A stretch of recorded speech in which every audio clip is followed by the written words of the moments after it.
പത്തരമാറ്റ സീരിയലിന്റെ ലേറ്റസ്റ്റ് എപ്പിസോഡിലാണ് പറയുന്നത്. അങ്ങനെ തെറ്റിദ്ധാരണകൾക്കൊടുവിൽ മൂർത്തി മുത്തശ്ശൻ ആദർശിനെ പൂർണ്ണമായും അംഗീകരിച്ചു കഴിഞ്ഞിരുന്നു. ആദർശും നയനയും പടി കടന്നു വരുമ്പോൾ ആ വീടിന്റെ പഴയ ജീവൻ തിരികെ കിട്ടിയതുപോലെ തോന്നി.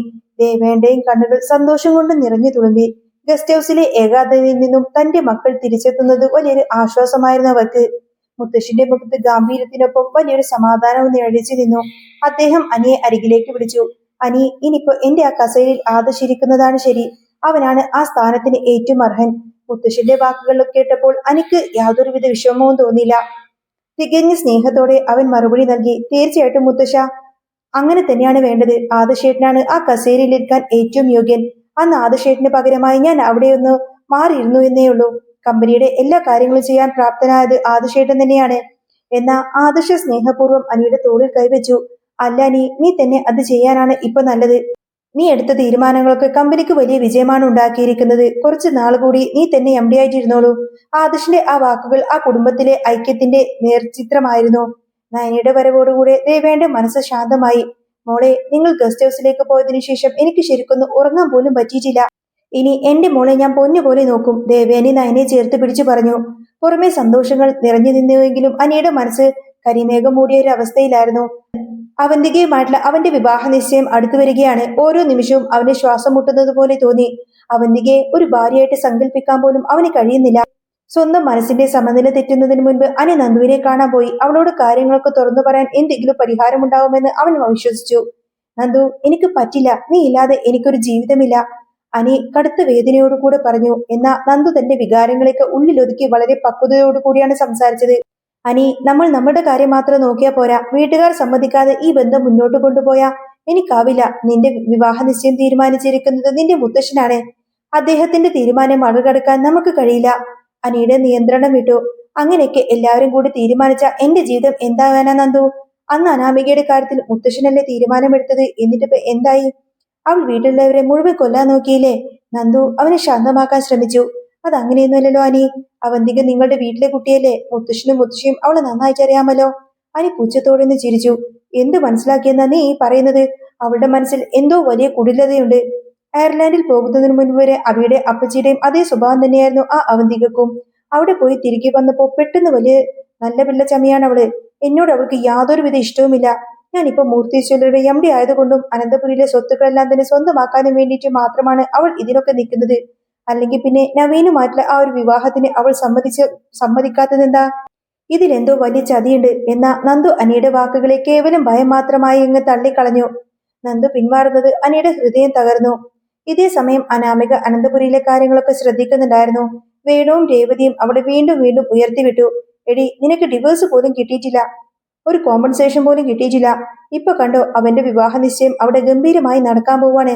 അത് കഴിഞ്ഞാൽ പിന്നെ നിനക്ക് എന്ത് വിലയാണുള്ളത്? വേണുവിന്റെ വാക്കുകൾ അനാമികയെ ചിന്തിപ്പിച്ചു. അവൾ നേരെ അഡ്വക്കേറ്റ് നവീനെ കാണാൻ വേണ്ടി പോയി. വിവാഹ നിശ്ചയം മുടക്കണമെന്നായിരുന്നു അവളുടെ ആവശ്യം. എന്നാൽ നവീന് മറ്റൊരു പദ്ധതി ഉണ്ടായിരുന്നു. അനാമിക, നീ ഇപ്പൊ അവിടെ പോയിട്ട് പ്രശ്നമുണ്ടാക്കരുത്. ഇതൊരു വിവാഹ നിശ്ചയം മാത്രാണ്. അവൻ അത് നടത്തിക്കോട്ടെ. നീ പോയി പ്രശ്നമുണ്ടാക്കി കഴിഞ്ഞാൽ അവൻ നിനക്ക് തരാൻ വെച്ചിരിക്കുന്ന ആ ഒരു കോമ്പൻസേഷൻ കൂടി ഇല്ലാതാവും. ഈ നിശ്ചയം നടക്കട്ടെ. വിവാഹത്തിന് മുൻപ് നമുക്ക് കാശ് ചോദിച്ചു വാങ്ങാം. നവീന്റെ കുശാല ബുദ്ധിക്ക് മുന്നിൽ അനാമിക വീണുപോയി.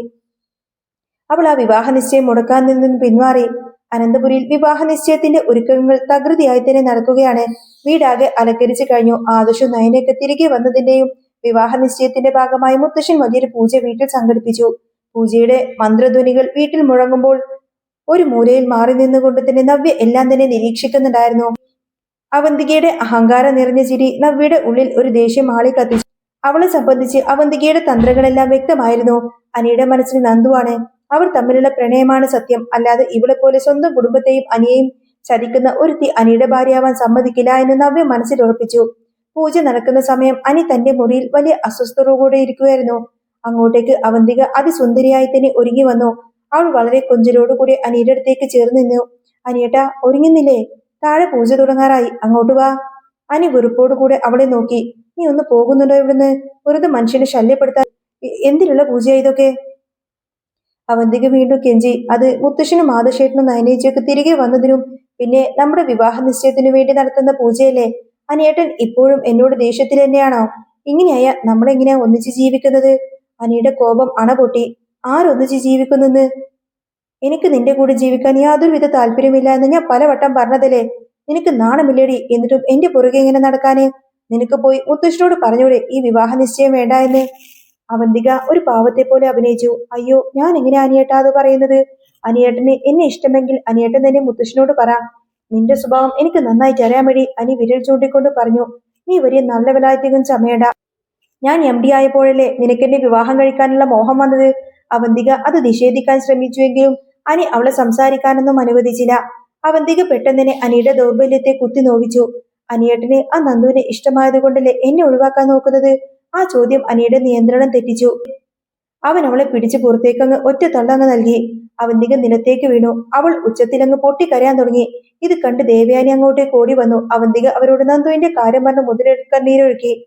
ദേവയാനി ഉടൻ തന്നെ ആദർശനെയും നയനയും കണ്ട് അനിയെ ഉപദേശിക്കാൻ ഏൽപ്പിച്ചു. എന്നാൽ അനിയോട് ഈ സമയത്ത് സംസാരിക്കുന്നത് കാര്യങ്ങൾ കൂടുതൽ വഷളാവുമെന്ന് ആദർശിന്റെ അഭിപ്രായമായിരുന്നു. ആ ദിവസത്തിന്റെ അവസാനത്തിൽ അനന്തപുരിയിലെ നാടകങ്ങൾക്ക് പിന്നിലെ യഥാർത്ഥ വില്ലൻ മറനീക്കി പുറത്തു വരാൻ തുടങ്ങിയിരുന്നു. അവന്തികയുടെ ഫോണിലേക്ക് നാഗേന്ദ്രന്റെ കോള് വന്നു. അവൻ പതുക്കെ വീട്ടിൽ പുറത്തേക്ക് പോയി. അവളെ സംശയത്തോടു കൂടെ നിരീക്ഷിച്ചിരുന്ന നവ്യ ആരും കാണാതെ അവന്തികയുടെ പുറകെ ഓട്ടോയിൽ കയറിപ്പോയി. നഗരത്തിന്റെ ഭ്രാന്ത പ്രദേശത്തുള്ള ഒഴിഞ്ഞ ഒരിടത്താണ് നാഗേന്ദ്രൻ അവന്തികയെ കാത്തു നിൽക്കുന്നത്. അവന്തിക അവിടെ എത്തിയതും നവ്യ ഒന്ന് മറഞ്ഞു നിന്നു. തന്റെ ഫോൺ ക്യാമറ ഓൺ ചെയ്തു. അച്ഛാ, അവിടെ ആകെ പ്രശ്നമാണ്. അനിയേട്ടൻ എന്നോട് കടുത്ത ദേഷ്യമാണ്. ഇന്ന് എന്നെ തള്ളിയിട്ട് ചീത്ത പറഞ്ഞു. നിശ്ചയത്തിന് അവൻ വരുമെന്ന് പോലും എനിക്ക് തോന്നുന്നില്ല. അവന്തിക അച്ഛനോട് പരാതിപ്പെട്ടു. നാഗേന്ദ്രൻ ചിരിച്ചു. അവൻ വരാതിരുന്നാ ശരിയാവില്ലല്ലോ മോളെ. അവന്റെ സ്വത്തുക്കളും ആ MD സ്ഥാനവും നമ്മൾ കണ്ടിരിക്കുന്നതാണ്. അവൻ വഴിയാണ് ഞാൻ ആ അനന്തമൂർത്തിയെ തോൽപ്പിക്കാനും പോകുന്നത്. അതുകൊണ്ട് നീ എന്ത് ത്യാഗവും സഹിക്കണം. അവൻ പറയുന്നത് നീ കേട്ടില്ല എന്ന് വെച്ചാ അതങ്ങ് മതി. തൽക്കാലം ഈ നിശ്ചയത്തിനൊന്ന് സമ്മതിക്കുക മാത്രമാണ്. വിവാഹമാവുമ്പോഴേക്കും വേണ്ടാതെ വെക്കാം എന്ന രീതിയിൽ നീ അവനോടൊന്ന് സംസാരിച്ചു നോക്ക്. എന്നിട്ട് അവനെ നിന്റെ സംസാരത്തിൽ വീഴ്ത്തണം. അവന്തിക തലകുനിക്ക് സമ്മതിച്ചു. ശരി അച്ഛാ, അച്ഛൻ പറഞ്ഞതുപോലെ തന്നെ ഞാൻ ചെയ്യാം. എല്ലാം നമ്മുടെ നാടകമാണെന്ന കാര്യം ആരും അറിയാതിരുന്നാ മതി. നാഗേന്ദ്രന്റെയും അവന്തികയുടെയും ആ ഒരു സംഭാഷണം മുഴുവൻ നവ്യ തന്റെ ഫോണിൽ പകർത്തിയിരുന്നു. നവ്യയുടെ ചുണ്ടിൽ ഒരു വിജയച്ചിരി വിടർന്നു. ഈ വിവരം ആദർശേട്ടന് അറിയണം. അതോടുകൂടെ വിവാഹ നിശ്ചയം മുടങ്ങണമെന്ന് നവ്യ സ്വയം പറഞ്ഞു. വിവാഹ നിശ്ചയത്തിന്റെ ദിവസം വന്നെത്തി. അനന്തപുരി തറവാട് ഒരു ഉത്സവ പറമ്പ് പോലെ തോന്നിപ്പിച്ചു. എന്നാൽ അനിയുടെ മുറിയിൽ ഒരു ശവപ്പറമ്പിന്റെ നിശബ്ദതയായിരുന്നു. അവിടേക്ക് അവന്തിക പതിയെ കടന്നു വന്നു. അനിയേട്ടാ, ഇറങ്ങുന്നില്ലേ? അവള് ചോദിച്ചു. ഇല്ല, ഞാൻ ഇറങ്ങുന്നില്ല, ഞാൻ വരുന്നില്ല. ആര് പറഞ്ഞാലും ഞാൻ വരില്ല എന്ന് അനി തീർത്തും പറഞ്ഞു. അവന്തിക മുൻകൂട്ടി തയ്യാറാക്കിയ തിരക്കഥ പോലെ തന്നെ അഭിനയിച്ചു. അനിയേട്ടാ, അനിയേട്ടൻ എന്നെ വിവാഹം കഴിക്കൊന്നും വേണ്ട. ഈ നിശ്ചയത്തിന്റെ ചടങ്ങ് മാത്രമായിട്ട് വെറുതെ ഒന്ന് നിന്ന് തന്നാ മാത്രം മതി. മുത്തശ്ശന്റെ മുന്നിൽ നാണകെടുത്തില്ലല്ലോ. നിശ്ചയം കഴിഞ്ഞാൽ ഞാൻ എന്റെ ജോലിക്കായി വിദേശത്തേക്ക് പോവുകയാണെന്നും എനിക്ക് മറ്റൊരാളെ വിവാഹം കഴിക്കാനാണ് ഇഷ്ടമെന്നും ഞാൻ തന്നെ എല്ലാവരെയും അറിയിച്ചോളാം. തൽക്കാലം അനിയേട്ടനൊന്ന് താഴേക്ക് വായോ. അനിയുടെ മുന്നിൽ മറ്റു വഴിയൊന്നും തന്നെ ഉണ്ടായിരുന്നില്ല. മുത്തശ്ശനെ നാണം കെടുത്താതിരിക്കാൻ വേണ്ടി മാത്രം അവൻ മനസ്സില്ലാ മനസ്സോടുകൂടെ ആ ചടങ്ങിന് തയ്യാറായി താഴേക്ക് വന്നു. ഇതേ സമയം നവ്യ ആ നിർണായകമായ വീഡിയോ ആദർശിന്റെ ഫോണിലേക്ക് അയച്ചു കൊടുത്തിരുന്നു. ഫോണിൽ ആ വീഡിയോ കണ്ട ആദർശിന്റെ കണ്ണുകൾ കോപം കൊണ്ട് ചുവന്നു. സ്വന്തം കുടുംബത്തെ തകർക്കാൻ നാഗേന്ദ്രനും അവന്തികയും ചേർന്ന് നടത്തിയ ഗൂഢാലോചന അവൻ നേരിട്ട് തന്നെ കാണുകയായിരുന്നു. ഒരു നിമിഷം പോലും വൈകാതെ ആദർശ് നിശ്ചയം നടക്കുന്ന വേദിയിലേക്ക് കുതിച്ചെത്തി. എല്ലാവരും സന്തോഷത്തോടു കൂടി നിൽക്കുന്ന സദസ്സ്. അനി വിരക്തിയോടുകൂടി നിൽക്കുന്നു. ആദർശ് നേരെ ചെന്ന് അവന്തികയുടെ മുന്നിൽ നിന്നു. എടി അവന്തികെ, നീ ഞങ്ങളെ എല്ലാവരെയും ചതിക്കുമായിരുന്നു അല്ലേ? ആദർശിന്റെ ഗാംഭീര്യമുള്ള ആ ഒരു ശബ്ദം ഹാളിൽ മുഴങ്ങി. അവന്തിക ഞെട്ടിത്തെറിച്ചു പോയി. അയ്യോ ആദർശേട്ടാ, ഞാനോ? എന്താ ഈ പറയുന്നത്? അവൾ കൈമലർത്തി. നിനക്ക് നിന്റെ അച്ഛനുമായിട്ട് നല്ല ബന്ധമുണ്ടായിരുന്നു അല്ലേ? നീ അയാളുമായി ചേർന്ന് ഈ കുടുംബം തകർക്കാനും മുത്തശ്ശനെ തോൽപ്പിക്കാനും വേണ്ടിയിട്ടല്ലേ ഇങ്ങനെ നടക്കുന്നത്? ആദർശിന്റെ വാക്കുകൾ കേട്ട് സദസ്സിലുള്ള ഓരോരുത്തരും തരിച്ചു നിന്നു പോയി.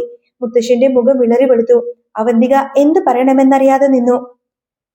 മറഞ്ഞു നിന്ന് നവ്യ മനസ്സിൽ പറഞ്ഞു. എടി, നിന്നെ ഞാൻ പൂട്ടുമെന്ന് പറഞ്ഞില്ലേ? ഇപ്പൊ നീ ശരിക്കും പെട്ടു. ആദർശ് തന്റെ ഫോണിലെ വീഡിയോ എല്ലാവർക്കും കാണാനായി പ്ലേ ചെയ്തു. നാഗേന്ദ്രനും അവന്തികയും തമ്മിലുള്ള ആ ഒരു സംഭാഷണം അവിടുത്തെ ഓരോ മനുഷ്യരും വ്യക്തമായി തന്നെ കണ്ടു കേട്ടു. ആ തെളിവുകൾക്ക് മുന്നിൽ അവന്തികക്ക് ഒരു ന്യായീകരണവും തന്നെ പറയാനുണ്ടായില്ല. സകല നിയന്ത്രണങ്ങളും നഷ്ടപ്പെട്ട മുത്തശ്ശൻ മുന്നോട്ട് വന്ന് അവന്തികയുടെ കവിളിൽ നിന്ന് ആഞ്ഞടിച്ചു. ആ അടിയിൽ അവൾ നിലത്തേക്കങ്ങ് വേച്ചുപോയി. ഇനി നിന്നെ എന്റെ കൺമുന്നിൽ പോലും കണ്ടേക്കരുത്. മുത്തശ്ശന്റെ ഗർജനം ആ വീടിന്റെ ചുമരുകളെ വിറയിപ്പിച്ചു. എല്ലാവരുടെയും മുന്നിൽ അവന്തികയുടെ യഥാർത്ഥ മുഖം അഴിഞ്ഞു വീണു. ഒപ്പം നാഗേന്ദ്രന്റെ വലിയൊരു ചതിയും. ആ വിവാഹ നിശ്ചയം അവിടെ വെച്ച് തന്നെ അവസാനിക്കുകയായിരുന്നു. ആദർശിന്റെ ഇടപെടലോടുകൂടി തന്നെ അനന്തപുരിയെ വലിയൊരു തകർച്ചയിൽ നിന്ന് താഴേക്ക് രക്ഷപ്പെട്ടു. ധർമ്മസങ്കടത്തിൽ നിന്ന് അനിക്ക് വല്ലാത്തൊരു മോചനവും ലഭിച്ചു. സത്യം വെളിച്ചെത്തു വന്നതിന്റെ ആ ഒരു ആശ്വാസത്തിൽ അനന്തപുരി ഒരു പുതിയ പ്രഭാതത്തിനായി കാത്തു നിൽക്കുകയായിരുന്നു. അങ്ങനെ പത്തരമാറ്റിൽ ഇനി വരാൻ പോകുന്ന നല്ല സൂപ്പർ അടിപൊളി ത്രില്ലിംഗ് എപ്പിസോഡുകളൊക്കെ തന്നെയാണ്. നിങ്ങൾക്ക് ഈ ഒരു ചാനൽ ഇഷ്ടമാവുകയാണെങ്കിൽ സബ്സ്ക്രൈബ് ചെയ്യാനും സപ്പോർട്ട് ചെയ്യാനും മറക്കല്ലേ കേട്ടോ. വീഡിയോ ഇഷ്ടമാവുകയാണെങ്കിൽ ഒരു ലൈക്കും ഹൈപ്പും ഒക്കെ തന്ന് സബ്സ്ക്രൈബ് ചെയ്യണേ. ഇനി നെക്സ്റ്റ് വീഡിയോ ആയിട്ട് വരാം. ബൈ.